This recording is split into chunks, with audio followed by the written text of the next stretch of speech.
Gudlavalleru engineering కళాశాలలో bathrooms లో ఎలాంటి స్పై కెమెరాలు గుర్తించలేదన్నారు ఐజీ అశోక్ కుమార్.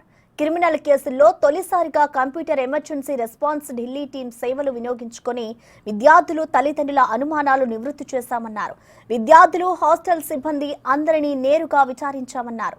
కెమెరాలు కానీ రికార్డైన వీడియోలు కానీ ఏ ఒక్కరూ చూసినట్లు విచారణలో చెప్పలేదన్నారు.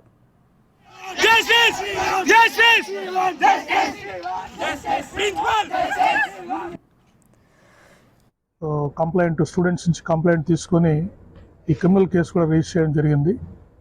దీంట్లో క్రిమినల్ కేసులో ముఖ్యంగా భాగంగా ఆ రోజు హాస్టల్లో ఉండే అన్ని బాత్రూమ్స్, గర్ల్స్ హాస్టల్లో ఉండే అన్ని బాత్రూమ్స్ కూడా ఈ ఎక్విప్మెంట్ బీడీ ఎన్ఎల్జేడి ఎక్విప్మెంటు, తర్వాత బీడీ ఫిజికల్గా కూడా షవర్స్ కానీ అన్నీ ఓపెన్ చేసి అంత ఏరియా అంతా త్వరగా స్టూడెంట్స్ రిప్రజెంటేటివ్స్, మా police officers, women and child welfare department representatives అందరి సమక్షంలో ఈ హాస్టల్ మొత్తం త్వరగా చెక్ చేయడం జరిగింది.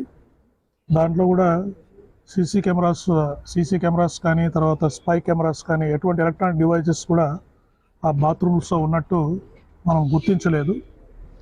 ఇన్వెస్టిగేషన్లో భాగంగా చాలామంది స్టూడెంట్స్ని, దాదాపు 35 మంది స్టూడెంట్స్ని, అక్కడ పనిచేసే స్టాఫ్ మెంబర్స్, బాత్రూమ్స్లో క్లీన్ చేసే స్టాఫ్ మెంబర్స్ కానీ, వార్డెన్స్ కానీ, డిప్యూటీ వార్డెన్స్ కానీ అందరినీ మనం ఎగ్జామ్ చేయడం జరిగింది.